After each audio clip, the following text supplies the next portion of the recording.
J'investis dans les cryptos pour être riche dans le futur.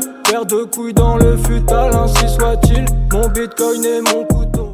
Bienvenue dans la deuxième partie de l'émission Twitch sur les actus crypto en général. Je démarrerai avec une question bête, vraiment, oui c'est une question à la con, vous allez voir, mais ça nous permettra aussi d'appréhender d'une façon originale la psychologie des marchés. Par la suite, je vous parlerai de 2 erreurs qui font perdre de l'argent, donc c'est bien de le savoir, hein, pour pas perdre des sous. Et puis on parlera aussi un peu de mindset pour se préparer à l'euphorie d'un bull run. C'est bien aussi d'être préparé pour gagner de l'argent, ne pas en perdre et en gagner. Et puis de l'analyse technique, de l'analyse on-chain pour se situer dans le cycle, ce que je fais chaque semaine. Voici pour le programme. Commençons avec la question bête. Je vous ai déjà dit, des fois, je pose des questions qui peuvent sembler bêtes en apparence, mais au fond, qui ne le sont pas et qui permettent de tirer des enseignements. Pour le coup, cette question, elle est bête. Elle est bête. Dès le départ, je savais qu'elle était bête, mais aussi dès le départ, je me suis dit, je pense que cette question, elle va buzzer. Et ça n'a pas loupé, hein, 132 000 vues. Donc je fais aussi des expériences sociales, ça m'amuse. D'ailleurs, je vous explique un peu pourquoi je pense que ça va fonctionner, pourquoi c'est émotionnel et ça anime l'esprit. Donc tirez-en aussi peut-être des enseignements. Ça peut être intéressant sur la psychologie. Tu préfères recevoir 100 000 $ maintenant ou un BTC dans un an? Alors oui, la question elle est bête. Évidemment, on a envie de répondre tout de suite, bah oui, on veut les 100 000 $ maintenant. Hein. Comme ça, on achète du BTC et puis dans un an, ça vaudra plus, en tout cas on suppose, et on aura en plus fait de la plus-value. Mais qu'est-ce qui fait, si la question elle est bête, si en plus c'est si évident, pourquoi ça marche? Franchement, ça peut être intéressant d'étudier pourquoi les trucs bêtes, ça marche. Et puis ça doit nous interroger sur nous-mêmes. Moi, ce que je remarque dans la construction de ma propre phrase, c'est qu'il y a une forme de dualité. 100 000 $ d'un côté, un BTC de l'autre. Maintenant d'un côté, un an de l'autre. Et en plus, ça rime. Maintenant, un an. Ça crée un mécanisme qui piège l'esprit et les gens se sentent forcés de réagir. Il y a une dualité, il y a une impression qu'il y a une opposition, et en plus ça rime. Donc ça paraît d'autant plus logique. Et je vous dis, je fais des expériences sociales, hein. J'étudie les gens.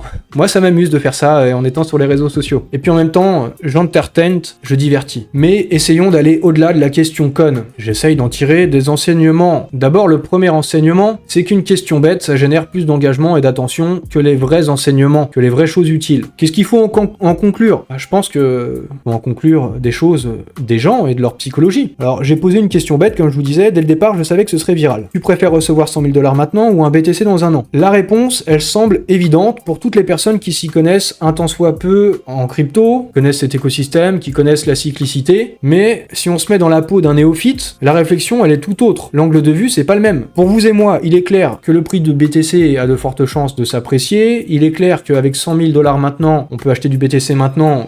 C'est pas cher, entre guillemets. Ça devrait s'apprécier. Donc oui, bien sûr, la réponse, elle est évidente. En tout cas pour nous. Mais si j'étais un simple retail qui connaîtrait pas du tout le marché crypto, j'aurais aucun repère et je serais incapable de savoir si le prix du BTC va s'apprécier, si ça va se casser la gueule. Je n'en saurais rien du tout. Aucune connaissance des cycles, que dalle. Par contre, en tant que retail, en voyant cette question et en lisant les commentaires, très rapidement, ce qu'on comprend, c'est que les gens qui s'y connaissent en crypto, de leur avis et de leur expertise, meilleure que la mienne si je suis un retail qui n'y connaît rien, de leur avis, il semble évident que BTC va s'apprécier. Et du point de vue d'un retail qui commence à comprendre ça, ça peut devenir intéressant parce qu'il comprend qu'il va peut-être pouvoir faire une plus-value. Il y a une perspective de gain. Il y a de la spéculation. Et ça, on sait que c'est quelque chose qui intéresse pas mal de monde, à peu près tout le monde. Et finalement, avec cette question-là, tu préfères recevoir 100 000 $ maintenant ou un BTC dans un an, ce qu'on peut observer avec tout ça, avec cette question bête, c'est que finalement, c'est probablement ce même mécanisme qui pourrait provoquer une euphorie sur le marché crypto. Quand les gens ont la certitude que le prix va monter, quand il y a une confiance qui s'installe, quand ça paraît évident pour tout le monde et pour de plus en plus de monde, même des gens qui n'y connaissent rien, qui comprennent rien, et ben c'est ce qui se passe avec l'euphorie quand ça devient parabolique. Il y a de l'attention, il y a de l'engagement, il y a de la visibilité pour le Bitcoin, pour les cryptos. Il y a aussi beaucoup de bêtises, beaucoup de conneries, et ça devient un marché de singes, c'est ce qu'on dit souvent. Donc, c'est peut-être pour cela qu'une question bête peut devenir virale, c'est peut-être pour ça qu'un meme coin aussi peut avoir du succès, c'est pour ça aussi qu'il peut y avoir une euphorie déraisonnée, c'est pour ça qu'il peut y avoir des multiples incroyables. Et on peut finalement, du coup, en tirer quand même quelques enseignements à partir de cette question bête. C'est aussi une façon d'appréhender de manière originale la psychologie des marchés. Maintenant, j'enchaîne sur des enseignements peut-être plus intéressants, et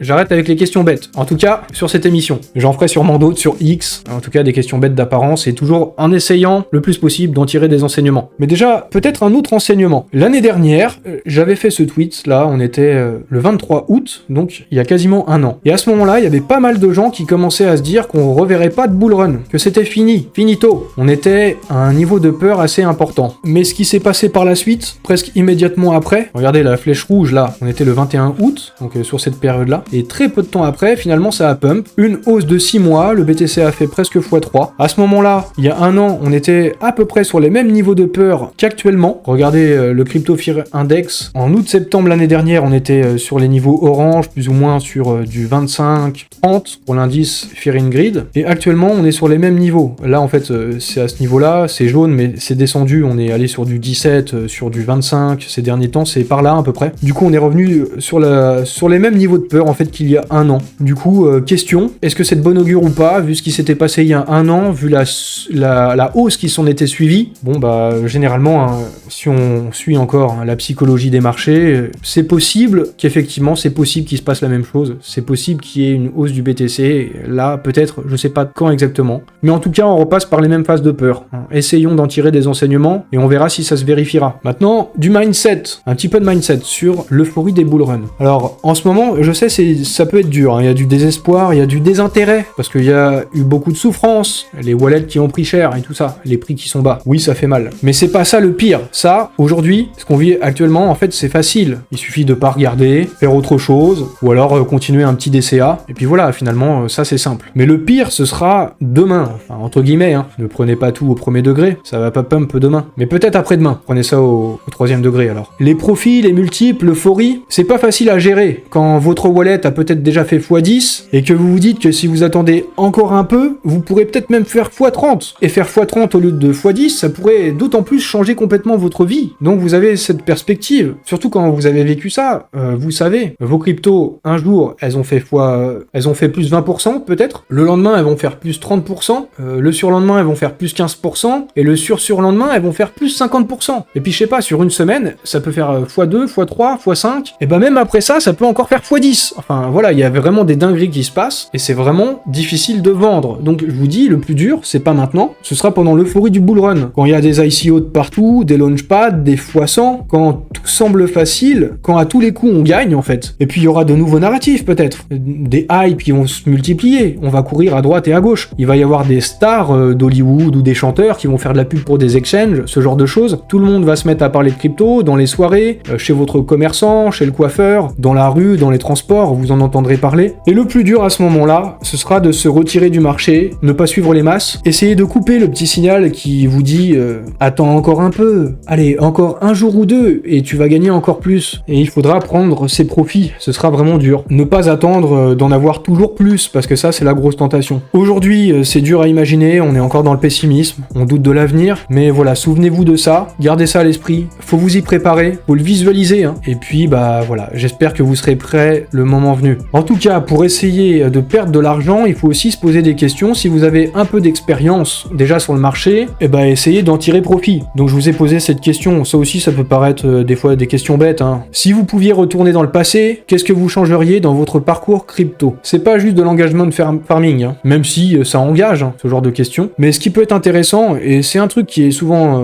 pas pris en compte, je crois, pour pas mal de gens qui sont sur X, qui pensent juste que c'est de l'engagement de farming. En fait, pour plein de gens qui ne commandent pas, qui likent pas, mais qui passent juste et qui lisent, ça peut être intéressant de voir les réponses. Ça peut être intéressant justement pour en tirer des enseignements. Et là, je vais vous faire part de deux enseignements, et je pense les deux plus grosses erreurs qui font perdre de l'argent. La première, c'est de ne pas prendre de profit en pensant que ça continuera toujours de monter. C'est ce que je vous disais, du coup, un peu plus tôt, en vous parlant du mindset pendant une euphorie de bull run. Même si vous prenez pas tous vos profits, prenez-en quand même un minimum, pour ne pas regretter si le marché se retourne et si vous êtes baisé. Parce que après, il n'y a pas de retour en arrière. Et ça, on l'apprend douloureusement, avec l'expérience. Deuxième grosse erreur, vraiment très grosse erreur, c'est de se positionner trop tôt sur les alts, sur les altcoins. Il faut rester positionné sur le BTC les 3/4 du temps pour mieux performer. Les 3/4 du temps, parce qu'on est sur des cycles plus ou moins de 4 ans, en tout cas jusqu'ici. Et en gros, pendant 3 ans, il vaut mieux être positionné sur le BTC. Ou même mieux, pendant 1 an, quand on rentre dans le bear market, il faut pas être positionné du tout. Après 1 an, on peut réentrer sur le marché en DCA. En tout cas, c'est généralement comme ça, hein. C'est pas forcément à appliquer de manière précise. Ça peut dépendre des cycles et des cas de figure. Et puis, comme ça, pendant 2 ans, vous faites votre DCA, et arrivé à la 3e année, et c'est peut-être plus ou moins le moment sur lequel on est maintenant, vous pouvez pivoter sur les altcoins. Voilà, idéalement, c'est ça qu'il faut faire. Mais je sais très bien, la plupart d'entre nous, c'est pas ce qu'on fait. La plupart d'entre nous, on est déjà positionné sur les altcoins, et du coup, on s'est fait baiser.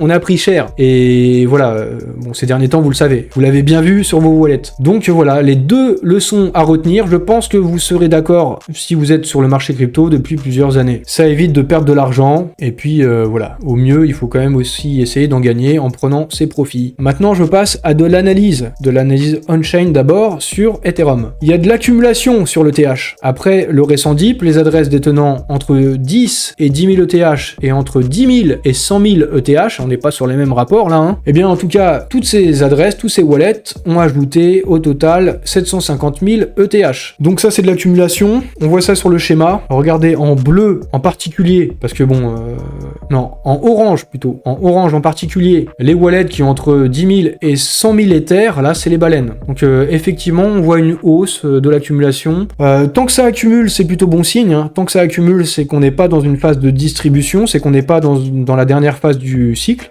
Par contre, ça c'est à prendre quand même avec des pincettes, parce que je me souviens, il y avait eu les mêmes données, les mêmes analyses on-chain, il y avait eu une accumulation au mois de mai, fin mai, une belle accumulation aussi, et c'est pas pour autant que ça a pump derrière, hein. Donc voilà, c'est plutôt bon signe quand ça accumule, c'est pas pour autant que derrière ça monte, hein. En tout cas pas immédiatement. Un autre facteur on-chain qui pourrait être positif pour le prix du Bitcoin, c'est que les réserves de Bitcoin sur les exchanges centralisés est un niveau plus bas, jamais vu depuis, enfin jamais vu, j'abuse, pas vu depuis novembre 2018, donc c'est quand même depuis 6 ans. Et ça, bon voilà, je vais pas me répéter, je l'ai déjà dit pas mal de fois, hein. S'il y en a peu sur les exchanges, et ben, il suffit juste d'une petite pression acheteuse, hein, un peu de demande, et puis ça va bien pump, hein. Et avec un retour de la liquidité, avec des baisses des taux de la part de la Fed attendues probablement pour septembre, ça pourrait être intéressant. Je continue sur de l'analyse technique de Titan of Crypto. Alors il part du principe qu'on a fait un rebond, donc est-ce qu'on a fait un bottom? On peut l'espérer, là il est sur une tendance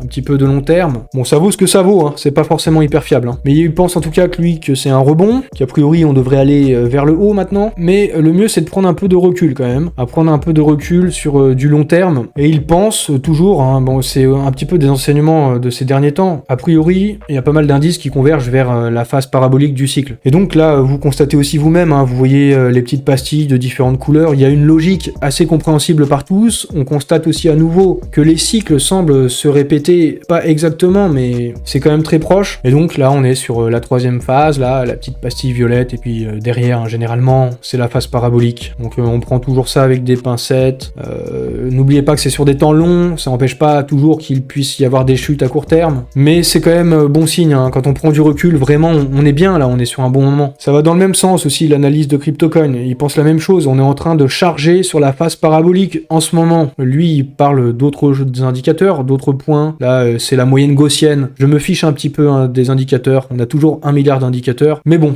quand même, a priori, quand on rebondit sur cette moyenne gaussienne, bah on retombe pas derrière, et puis ça marque plutôt des bottoms. Donc c'est de bon augure aussi. Continuons de reprendre du recul avec le halving. Actuellement, on est à 8% après le halving. Regardons aussi, hein, sur les cycles précédents, voilà, quand on arrive à 8% du halving, derrière, peu de temps après, on part à nouveau là, dans cette phase parabolique. Pourquoi ça se passerait différemment? C'est aussi ce que je vous disais la semaine dernière. Pourquoi est-ce que ça se passerait différemment que d'habitude? Pour l'instant, ça se passe toujours pareil. Donc préparez-vous à la phase difficile, peut-être, en des pincettes, pour pas me faire taper dessus après, mais préparez-vous peut-être à la phase euphorique. Préparez-vous et préparez votre mindset. Un petit tour sur les altcoins, en excluant le BTC et ETH, bah constatez vous-même, hein, vous regardez, voilà, le cercle orange, si on regarde aussi intuitivement, hein, on peut voir, ça correspond effectivement à cette phase-là. Il y avait eu une phase de correction, moins 25% sur les altcoins, là on a fait du moins 40%, hein, et ça rejoint aussi le fait qu'on soit à des niveaux de peur assez élevés en ce moment. Bon bah voilà, après cette phase-là, généralement effectivement aussi sur les altcoins, on part en phase parabolique, donc alt season. C'est ce qu'on souhaite à peu près tous, hein, on verra. Mais en tout cas, je vous disais ça tout à l'heure, au sujet de la baisse des taux, il y a l'inflation annuelle américaine qui tombe à 2,9%, c'est en dessous des 3% qui étaient attendus, donc c'est plutôt encourageant. Il y a aussi eu Jérôme Powell, le président de la Fed, je me souviens plus de sa phrase exacte, mais ce qu'il avait dit, c'est qu'ils allaient pas attendre les 2% pour baisser les taux, je crois même qu'il a dit que ce serait une erreur d'attendre que ça atteigne les 2% l'inflation. Donc voilà, ce genre de de phrase, c'est une façon de nous laisser entendre qu'en septembre, effectivement, on va bien la voir, cette baisse des taux, le fameux pivot. Après, on sait pas de combien, 0,25 points, 0,5 points, on verra ça, mais ça, ce sera plutôt bon, ce sera même plutôt très bon, je pense, en tout cas. Et je termine sur autre chose qui est positif. Voilà, il y a les élections US, vous le savez, c'est un enjeu, les cryptos. Si c'est Trump, lui, il s'est montré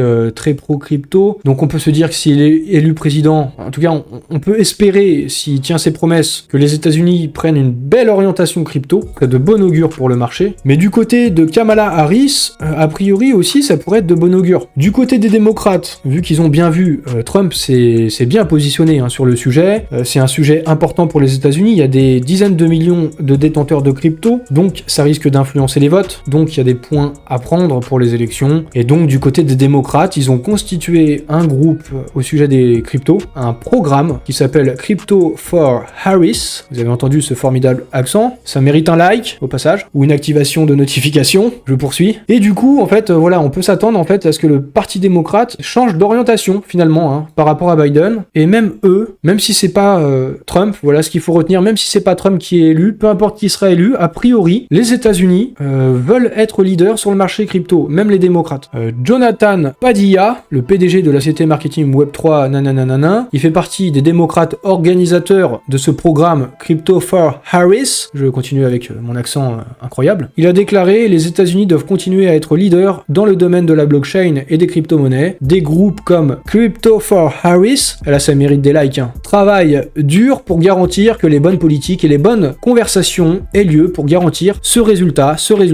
C'est que les États-Unis devront être leaders sur ce secteur des cryptos, de la blockchain et tout. Donc, qu'importe le président ou la présidente, les États-Unis devraient prendre un virage pro-crypto, ça devrait être de bon augure. Et toujours pour la phase parabolique. Il y a aussi Vivek Ramaswamy, lui c'est un républicain, il était aussi candidat. Finalement c'est Trump, mais du coup il est même pas du tout démocrate, c'est un républicain. Malgré ça, il a déclaré: je pense que ce sera une bonne chose pour le pays, même si c'est Kamala Harris qui serait élue présidente, parce qu'elle adopterait l'industrie du Bitcoin et des crypto-monnaies. Et cela, du coup, ne devrait pas être une question partisane. Peu importe que ce soit républicain ou démocrate, a priori, c'est plutôt bon signe. Donc voilà, j'espère que ça vous fait plaisir. Moi, je suis plutôt satisfait de ça. Si c'est le cas pour vous, si vous êtes sur YouTube, puisque l'émission est terminée, vous pouvez liker, vous pouvez vous abonner à la chaîne, activer les notifications, commenter, tout ça, me dire ce que vous en pensez. Et puis peut-être que si vous êtes sur YouTube, la prochaine fois, vous pourriez venir sur le live Twitch pour être avec moi en direct. Je vous laisse là-dessus. L'émission est terminée. Je vous souhaite une bonne soirée et je vous dis salut à tous. À la prochaine.